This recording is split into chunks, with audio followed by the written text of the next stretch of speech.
Jeff Woody's the head coach of the Brookville Bees, frequent visitor to the Sports Buffet podcast as well. And when Coach Woody and I get together, the internet trembles and shuts down.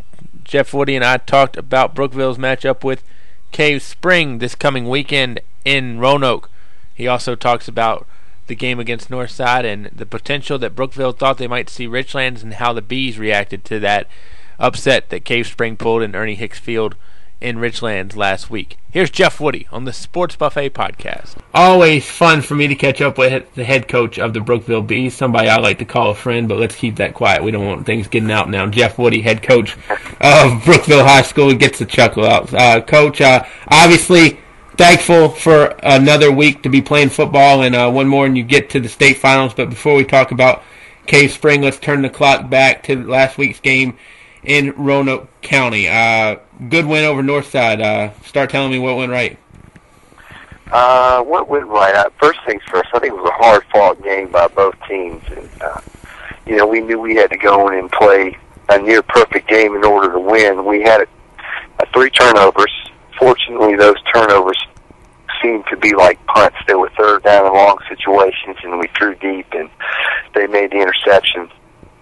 We were fortunate that we didn't turn it over in a situation like we did against Rockbridge where we were driving. I feel like when you're driving and you're inside the 10-yard line and you turn the ball over, those are points that you're giving up. Those are points that you should score. But, what went right specifically, second quarter, we had we turned the ball over. They had the ball somewhere around the 50 and they drove in. And they got it inside the 10-yard line. It was, I think, first and goal on the line, and we were able to hold them off 4th and 1 on the 1-yard line, and we were able to hold them. That gave us some momentum. We were fortunate enough offensively to drive it out. We didn't score on that drive, but we got it to midfield. We punted, forced them to punt on their next series on offense, and then our next series on offense, we had a good 50 yards to drive with about a minute 30 left, and we were able to execute and score right before the half. I think it was 4 seconds left to go. We had the ball on the 1-yard line and no timeouts. Clock was stopped. They had called a timeout, and we had a decision to make. Do we kick a field goal or do we go for the actual touchdown? And meeting with the guys out there on the field, field goal was an option. But when you got big corn curving and you're going to run behind the center, all-district center, Victor Montalbano, who's a 4-year starter on the offensive line, Dan Sale, who's a senior, who's an all-district performer for us, and Alex Booth, who's the right tackle. He's a honorable mention all-district performance. You've got those 3 guys with corn curving and with the ball in his hands. I just don't believe that you kick a field goal when you only have a yard to go to score 7 points. And we were able to do that. We scored with no time left on the clock. And we had a lot of momentum going in at halftime, whereas on the other side of the ball, they may have been, hey, man, we've outplayed them this first half, and yet the score is still tied. That momentum carried over into the second half, and we were able to make some stops on defense and put together 2 good drives on offense. So, collectively speaking, it was a great game played, by both sides of the ball. We made stops when we needed to. Key players made key plays when need be, and it's just a great feeling to go in there when you're somewhat of an underdog. You're the number 2 seed. Northside's undefeated. They've got some great ball players on that side, and it's just a good feeling to go down there and come out with a win against a really good Northside football team.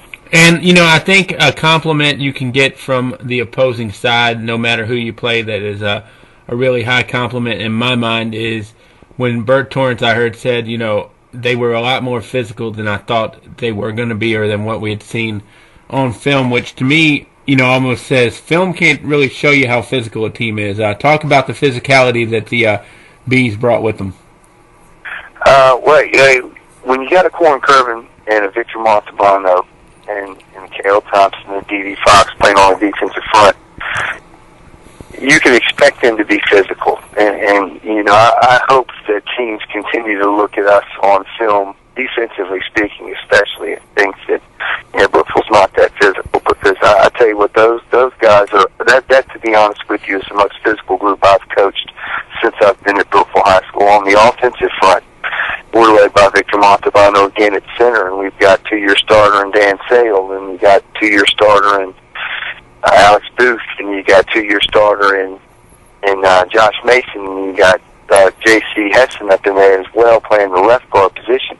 Those guys play physical, and what we try to hang our hat on is a balanced offense that is not only able to throw the ball on a regular basis, but we're able to run the ball.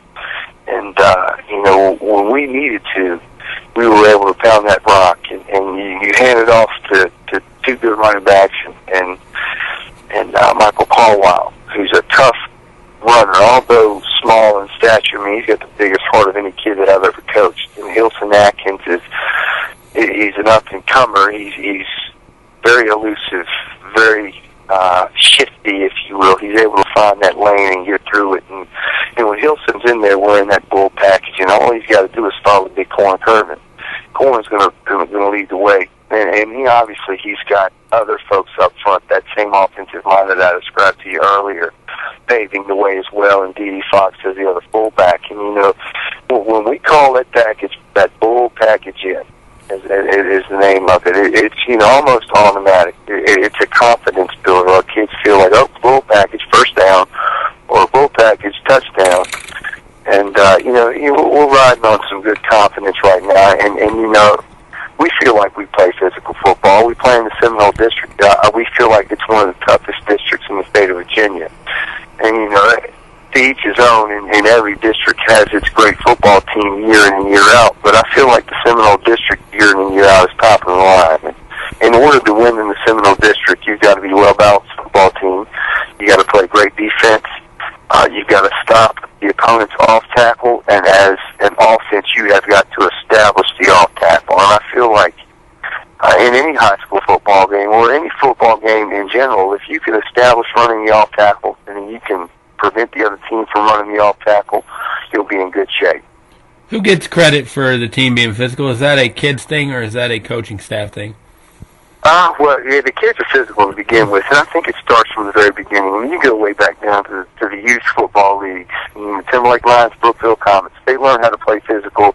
They learn the fundamentals of football from that point. And when we get them, you think about Brookville High School, we always try to hang our hat on playing physical football. Sometimes, in some years, we play more physical than others. In the past we haven't been as physical, and in the past we've been more physical. But this football team, with the kids that we have on it, and I feel like it's more related to the type of kid that we had. Tyler Pitts is one of the most physical kids I've ever seen. Middle linebacker, fullback, one of the most physical kids I've ever coached. And so is Victor, and so was Corn Curvin, and Michael Caldwell was 100 miles an hour on a regular basis. And with that being said, I don't want to take too much credit for making these kids physical, because they've come in hungry from day one. And it's just a joy coaching this group of kids because of how much hunger and want that they have within them. And so I'm going to give you credit with that question to the kids that we're coaching. Richlands, I think everybody thought it was going to be Richlands and Brookville. How surprised were you when word started to trickle to you, or either when you heard scoreboard updates at the game or whatnot of Cave Spring was doing a number on the Blue Tornado? Well, when we heard the score, our kids, I think that there's a little a swagger that Richlands has that we haven't quite grasped yet. We're 1-2 against them in the 3 games that we've played them in my tenure, so that they kind of have the upper hand. And our kids know, that Richlands hadn't faced them last year, and so when the score came over the loudspeakers, Richlands is losing to Cave Spring by a score of 21-7. Our kids, you heard a slight, not big, but a slight, like a surprised sound, and immediately you hear other kids on the team, Tyler Pitts, Michael Caldwell, Corn Curvin. That don't matter. This one right here matters because it's 7-7. With Brookville playing Northside at the time, and if we can't win this game, we can't reach the next game. And our kids, would have enjoyed the opportunity to seek redemption against Richlands. But obviously Cave Spring is the better football team with the outcome of that game. I mean, we've played Cave Spring, and you know, when we played Cave Spring, they took it to us and they marched it down our throat. You know, not once but twice, did some good big plays on us. And you know, we've done a good job as a team, as a coaching staff, not really focusing on Richlands, but the winner of Region 4 is, and the winner of Region 4 at this point in time happens to be Cave Spring. We know Cave Spring a little bit more than we know Richlands because we scrimmage those guys every year. We know that they're well coached. We know that they're fundamentally sound. We know that their kids play hard. We know that their kids are smart. And it's an opponent that we are more familiar with, but we've only played them at this point in time in the season, in the playoffs, that is, one time, and that was back in 2005. Matter of fact, Jamar Lovelace's senior year, we played them in the first round of the playoffs. So we've only played them in the playoffs once. We always play them at the very beginning of the season in that second playoff game. Hey, we don't really care about Richlands losing at this point in time. You know, it's water under the bridge. What we see as the best team for Region 4 happens to be Cave Spring. And they're a really good football team, and we got to be ready to go. You ready for a semi-controversial question? Oh, my gosh. Hello? You going to talk about how I feel? Not at all. Not at all. You know, why do you think teams, and this is not just, you know, guys and you guys and Seminole District guys, but everybody, why not at some point maybe try to schedule a non-district team that you could see down the line in the playoffs, or somebody tough like a Northside or a Cave Spring or a Richlands? Do you think that would, why does that not happen more than it does? Well, to be honest with you, Cave Spring and us, we've talked on a regular basis about the potential to schedule a regular season ball game. We just happen to have that benefit game, second scrimmage date open. And we don't really consider it a benefit game, but we take it serious. Both sides do. And so we get in there and we play Cave Spring at that point in time, and you know, we schedule Martinsville. That's a playoff team, Division 4 playoff team. They actually played Cave Spring in the first round of the playoffs this year, or second round, excuse me. And so in Williamsburg, that's a playoff bound team year in, year out. You know, Coach Heiffel's going to have those guys fundamentally sound and playing good football. They barely missed the playoffs this year. The other two teams, you've got William Campbell. William Campbell reached the Final 8 in the Single A rankings. That's a Campbell County school who started clicking late. We've played Hidden Valley in the past. Hidden Valley this year was a playoff caliber team. So, you know, all the while, you know, Turner Ashby has in the past been a playoff team, and we were expecting this season for the 4 teams that we played in our pre-district schedule, we were expecting those 4 teams to gather enough wins to move on to the playoffs, and that's what we're trying to do. You know, it's a great idea to schedule a quality opponent for your pre-district game, one that you may see in the playoffs. And ideally what you'd like to do is you'd like to schedule those AAA teams. When we've tried to do that in the past, but schedules don't and dates don't match. So, you know, we've kind of been stuck with what we got, but there's no problem with what we've got because we're playing quality football teams in my eyes. And so those quality football teams, for whatever reason, they prepare us for what we're about to see in the Seminole District. You know, you take a look, for example, and I don't want to go into too much detail because we don't have much time. No, we got all the time in the world. You go ahead. Listen to me talking like I know what I'm talking about, when really I got a clue. But you play a team like Williamsburg, and they're very physical. And that Williamsburg team and how they move the football is going to prepare you for Jefferson Forest, for example, down the road. You play a William Campbell who's very athletic and wide open. They like to throw the ball, and they got a good quarterback that can also run in the tailback that's going to run the ball. It's going to prepare us for Heritage or an EC Glass. You play a Turner Ashby that kind of reminds me a lot of a Jefferson Forest. And those teams are going to prepare you for similar teams that you may see in the future, not only in your regular season schedule, but but long down the road when you reach the playoff level. So, there's rhyme and reason to who we schedule and why we schedule. It's not just, hey, who can we find? And I know we've caught some scrutiny on the Virginia Preps board. Virginia Preps talking about, Brookville doesn't play anybody. Well, there's rhyme and reason to who we play and why we play who we play. Well, and I wasn't trying to say that at all. I was. But I did. Bob. Put my foot down, boss. I mean, because let's look at Amelia County and Gretna this week, for instance. Just so the way it happens is they're playing in the single A state playoffs, as I'm sure you well know, and they already met once this year. I mean, I guess what I'm saying is, in a situation like that, is anyone at a disadvantage?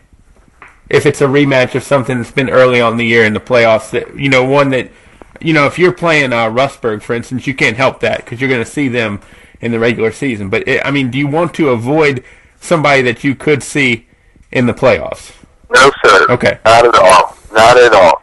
Look at the SEC, for example. At one point in time, 1, 2, and 3 in the nation could have been LSU, Arkansas, Alabama. And all of those are SEC West, right? Right.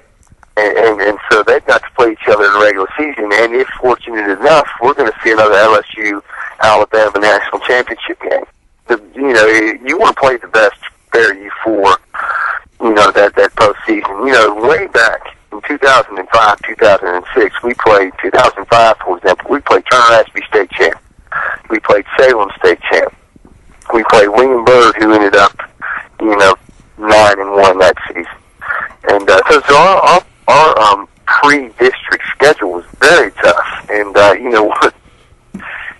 As a coach, sometimes you're sitting 0-3, having played 3 teams that are now 3-0. Matter of fact, Logan's junior year, we finished 7-3. Yeah, Logan's junior, we finished 7-3, and the 3 teams that we lost to had a combined record of 29-1, I believe. That's not bad. No, it's not bad at all. Now, that gives you a tremendous amount of power points.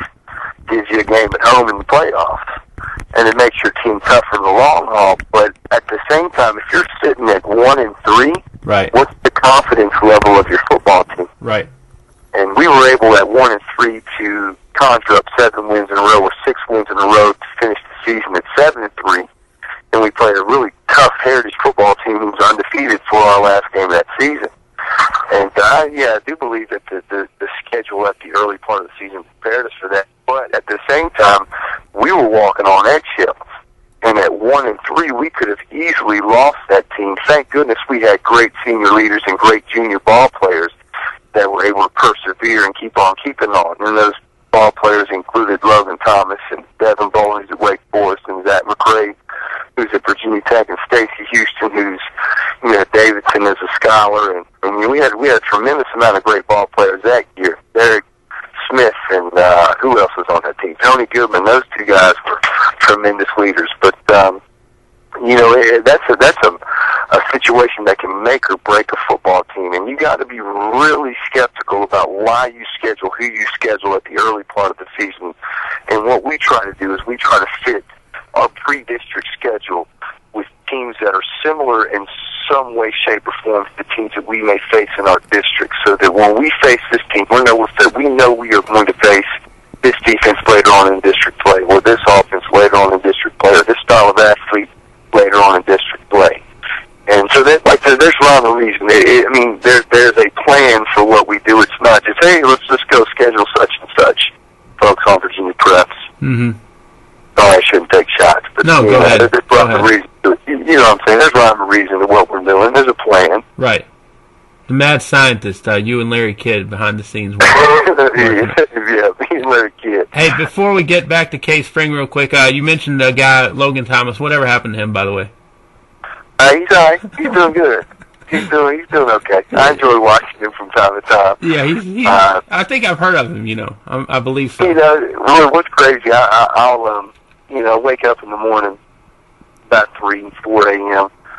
or my son's hollering and whatnot, and I'll go into his room, and he connects, hey, you want to go watch some football, to let's go watch Logan.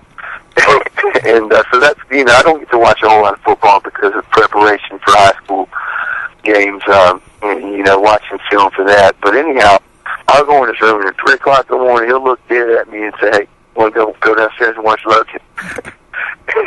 So my son is all about going downstairs to watch Logan. And it doesn't matter who's on TV. We could be watching NFL. He sees football players out there, and hey, look at Logan. It's a good time. I love watching that guy play. I love watching him succeed. To me, it seems as if the game is slowing down for him a little bit. He's grasping the offensive concepts. He's starting to throw the ball a lot better. He's starting to read defenses and run the ball a lot better. And, what's positive is he's got 2 more years at the college level if he wants. And he's a great kid with great character. And I don't see anything but positive for him in the future. He's got a great support system at home with great family and great friends. And, he's on time, man. And that's one of the rare few that you will see that has got everything together. And all I'm going to say is, in predicting the future, just watch him soar. And it's going to be a good time. Back to business at hand, K-Spring. People have asked me this week of, who do I think is going to win or whatnot, and this is what I say. I'll go PC because I like both you and Coach Fulton. I think it's going to be closer than what a lot of people think because, this is what scares me about this for you guys. I'm going to be straight with you. I think, do you have to get those kids ready for Cave Spring when mentally they might have been getting ready for Richlands and putting so much emotion and investment into that where you've got to turn them around and focus on this good football team? We touched on that earlier. Hey, what's the other thing? Right now, that was it. Sorry. I was processing. No, hey, our kids know and understand that Cave Spring is a great football team, that they're well coached, that they're fundamentally sound. From day one. Monday we walked in and we had our team meeting, and the first thing that came out of my mouth is, in order for us to win this football game, we've got to be fundamentally sound up front, offensive line, defensive line, with low pad level, and we've got to be exact with our targets. Offensively speaking, we've got to know exactly who we're going to block and the route that we're going to take to get there. Defensively speaking, we got to know exactly what shade that we're playing and what plays that are going to come at us that we need to squeeze and stop. Cave Spring is a good football team.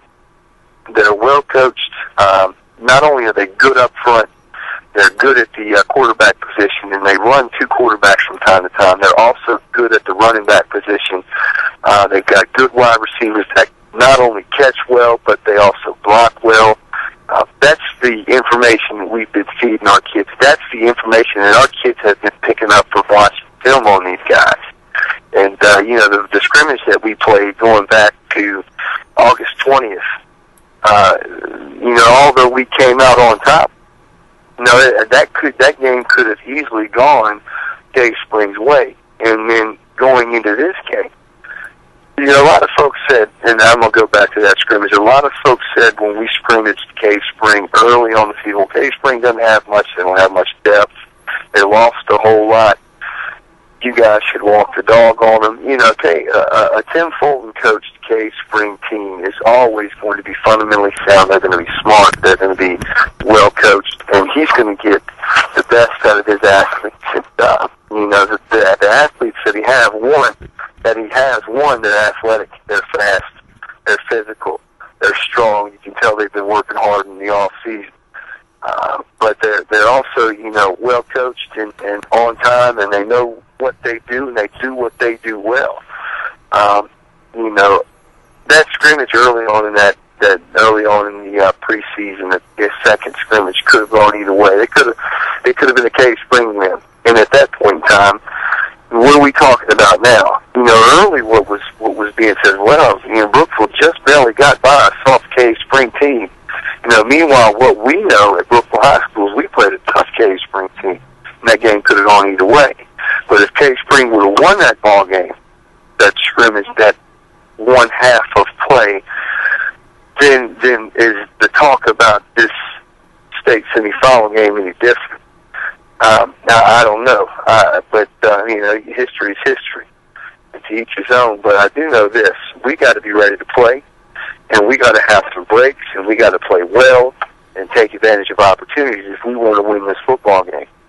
And it's one of those offenses that is, as I sit back as a coach and as an offensive coordinator, if Cave Spring is able to, which they have been able to, drive the football down the field 3 yards in a cloud of dust, a 15-play drive, say 60 yards and a touchdown, that's a slow death for us because we want to get out on the field. We want to score right now. And if we aren't able to get that stop, and we like to hang our hat on playing good defense, if we're not able to get that stop, then we got to make sure that we are also patient on the offensive side of the ball. And not saying that we can't be patient because we have been able to put together long drives. We were able to do so against Northside. But, what we want to do is we want to stop them as they want to do with us, as any football team wants to do. You want to stop them in 3. You want to get the ball back. You want to put points on the board. And that's what we would like to happen. But at the same time, we are prepared because we've watched film and we know how Cave Spring is. We are prepared for them to play an intelligent game, keep the ball away, put points on the board, and stop us just the way we like to stop them. They're really physical and smart on defense too. So it's by no means going to be a cakewalk. And we're not going into this game thinking, this is going to be a multiple touchdown win. We're hoping we can win by 1 point. And, all kids are busting their chops and trying to figure out, the best scheme to stop them defensively and also how can we move the football down the field on offense.